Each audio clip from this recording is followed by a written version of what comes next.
জানিয়ে দিব আমাদের হাতে থাকা সর্বশেষ গুরুত্বপূর্ণ আপডেট বাংলা সংবাদ। সেই পুরনো কালপিটরাই আবারও প্রশাসনে ফিরে এসেছে বলছে সার্জিস। এরপর জানিয়ে দিব গুলশানের সমন্বয়ক পরিচয়ে চাঁদাবাজি, পুলিশকে পুড়িয়ে মারার হুমকি দেয় বেপরোয়া রিয়াদ। 4 জন 7 দিনের রিমান্ডে, তাদের শেকড় অনেক গভীরে বলছে উমামা ফাতেমা। এবং জানিয়ে দিব যিনি প্রধানমন্ত্রী হন তিনি তার পকেটে ক্ষমতা নিয়ে থাকেন বলছে জুনায়েদ সাকি। আরো জানিয়ে দিব অপেক্ষা জুলাই সনদ ভোটের তারিখের।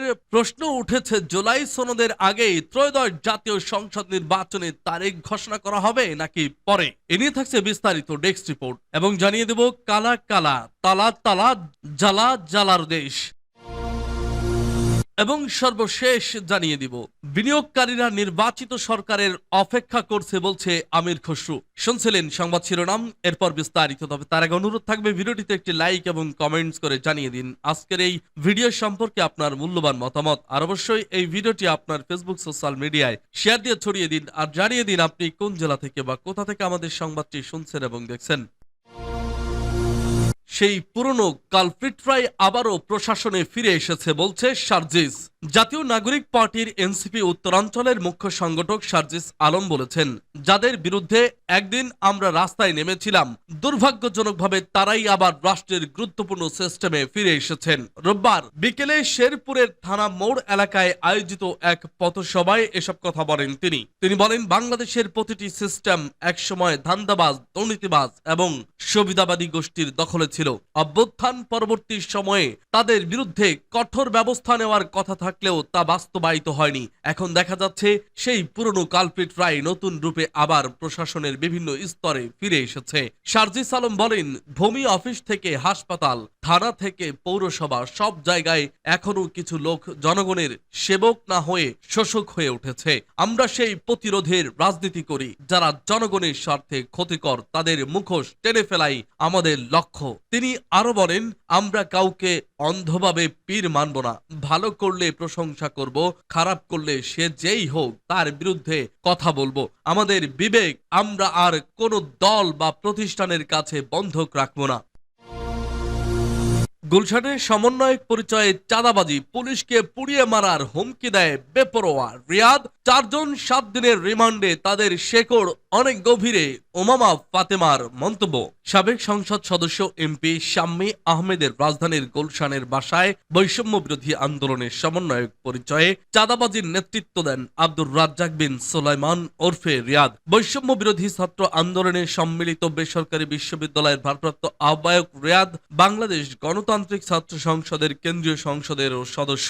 পুলিশের অভিযান সংশ্লিষ্ট সূত্র জানায়, চাঁদাবাজির ঘটনায় হাতে নাতে ধরা পড়ার পর পুলিশের সঙ্গে বেপরোয়া আচরণ করেন রিয়াদ। এক পর্যায়ে অভিযানে থাকা পুলিশ সদস্যদের পুড়িয়ে মারারও হুমকি দেন তিনি। থানায় আনার পরও পুলিশকে নানা হুমকি ধমকি দিতে থাকেন রিয়াদ। পুলিশ জানায়, রিয়াদের বিরুদ্ধে চাঁদাবাজির একাধিক অভিযোগ রয়েছে। শাহ আলী থানা এলাকার একটি অফিসে গিয়ে মব তৈরি করে চাঁদাবাজির অভিযোগ রয়েছে রিয়াদের বিরুদ্ধে।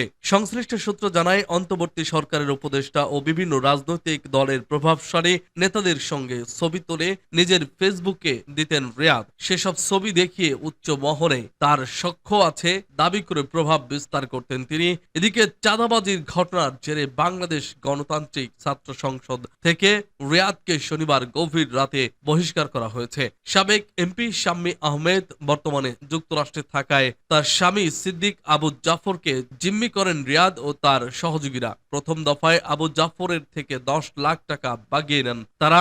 আরো 40 লাখ টাকা চাঁদার দাবিতে শনিবার সন্ধ্যায় গুলশানের বাসায় গেলে পুলিশের হাতে রিয়াদ ও তার 4 সহযোগী গ্রেপ্তার হন। গ্রেপ্তার অন্যরা হলেন বৈষম্য বিরোধী ছাত্র আন্দোলন ঢাকা মহানগর শাখার আহ্বায়ক ইব্রাহিম হোসেন মুন্না, ঢাকা মহানগর শাখার সদস্য মোহাম্মদ সাকাউদ্দিন সিয়াম ও সাদমান সাদাব এবং বৈষম্য বিরোধী আন্দোলনের কর্মী মোহাম্মদ আমিনুল ইসলাম। তাদের মধ্যে 4 জনের 7 দিনের রিমান্ড মঞ্জুর করেছেন আদালত। যিনি প্রধানমন্ত্রী হন তিনি তার পকেটে ক্ষমতা নিয়ে থাকেন বলছে জোনায়েদ সাকি। গণসংহতি আন্দোলনের প্রধান সমন্বয়কারী জোনায়েদ সাকি বলেছেন, যিনি প্রধানমন্ত্রী হন তার কাছে সব ক্ষমতা, আর সেই ক্ষমতা খাটিয়ে জনগণের প্রতি স্টিম রোলার চালিয়েছে, জনগণের সব অধিকার কেড়ে নিয়েছিল, এছাড়া ভোটের অধিকারও কেড়ে নিয়েছিল শেখ হাসিনা। এই জন্য 2008 সালে তত্ত্বাবধায়ক সরকার গঠন করেছিল, কিন্তু শেখ হাসিনা ক্ষমতায় গিয়ে 2011 সালে বাতিল করে দেন। রবিবার টাঙ্গাইল নিরালা মোড়ে অবস্থিত কেন্দ্রীয় শহীদ মিনারে টাঙ্গাইল জেলা গণসংহতি আন্দোলনের আয়োজনে জুলাই শহীদদের স্মরণে জুলাই সমাবেশে প্রধান অতিথির বক্তব্যে তিনি এসব কথা বলেন। এ সময় তিনি আরো বলেন, যদি আমরা একদম ফ্যাসিবাদ দূর করতে না পারি তাহলে এদেশ ঠিক হবে না। গত 18 বছর যাবৎ দেশের মানুষ লড়াই করেছে।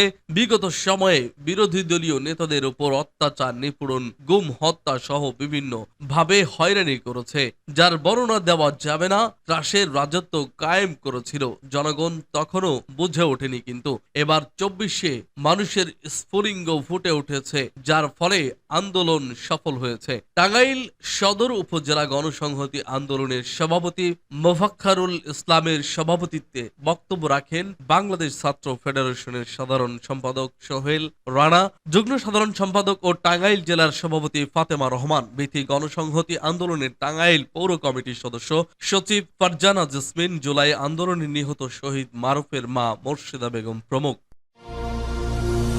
অপেক্ষা জুলাই সনদ ভোটের তারিখের। প্রশ্ন উঠেছে, জুলাই সনদের আগেই ত্রয়োদশ জাতীয় সংসদ নির্বাচনের তারিখ ঘোষণা করা হবে নাকি পরে। জুলাই সনদের খসড়া আজ সোমবারের মধ্যে রাজনৈতিক দলগুলোর কাছে পাঠাবে জাতীয় ঐক্যমত্য কমিশন। দলগুলোকে 31 জুলাইয়ের মধ্যে তাদের মতামত দিতে হবে। এরপর ঐক্যমত্য কমিশন চূড়ান্ত সনদ প্রস্তুত করে তা প্রকাশ করবে। এর আগে গত শনিবার 14টি রাজনৈতিক দলের সঙ্গে সংলাপে প্রধান উপদেষ্টা বলেছেন, 4-5 দিনের মধ্যে ভোটের তারিখ ঘোষণা করা হবে। ফলে প্রশ্ন উঠেছে, জুলাই সনদের আগেই ত্রয়োদশ জাতীয় সংসদ নির্বাচনের তারিখ ঘোষণা করা হবে নাকি পরে ঘোষণা করা হবে। তবে নির্ভরযোগ্য সূত্রে জানা গেছে, জুলাই সনদের আগে নির্বাচনের তারিখ ঘোষণার কোনো সম্ভাবনা নেই। তবে সব রাজনৈতিক দলের প্রত্যাশা দ্রুততম সময়ে নির্বাচনের তারিখ ঘোষণা।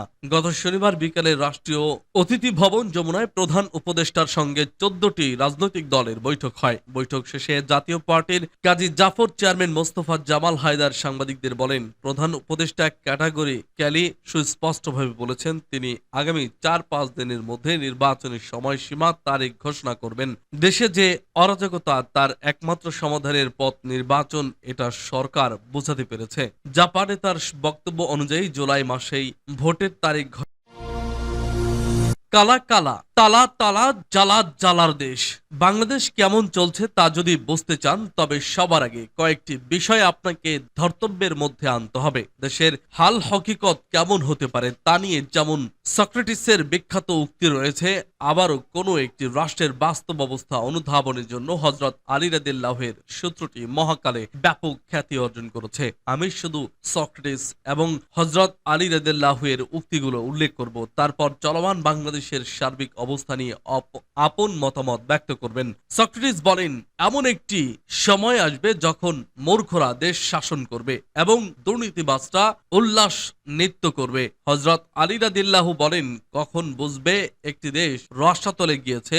যখন সেই দেশের দরিদ্র লোকেরা ধৈর্য হারিয়ে ফেলে, ধনীরা কৃপণ হয়ে যায় এবং অযোগ্যরা দেশ শাসন করে। আমাদের বাংলাদেশে সক্রেটিস কিংবা হযরত আলী রাদিয়াল্লাহু এর বক্তব্য মতে কি কি ঘটছে তা নিয়ে আপনারা ভাবতে থাকুন।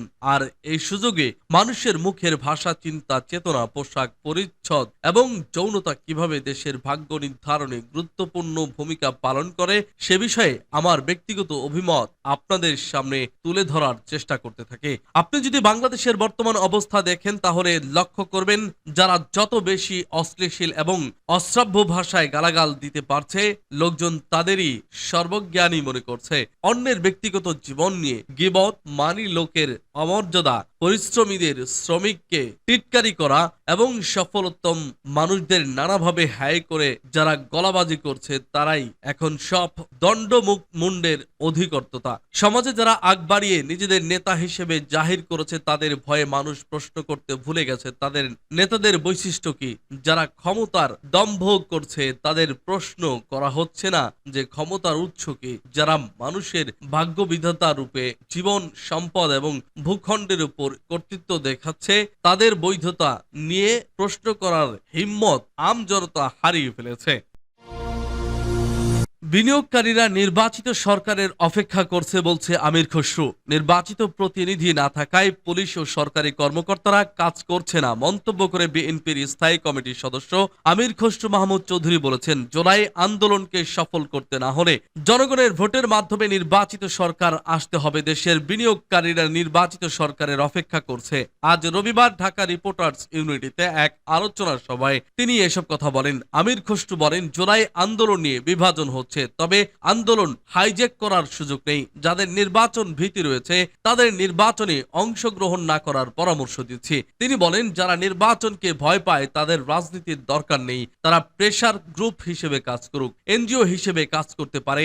আপনি রাজনীতিও করবেন, আবারও নির্বাচনেও যাবেন না, গণতান্ত্রিক প্রক্রিয়াকে বাধাগ্রস্ত করবেন, এটা তো হতে পারে না।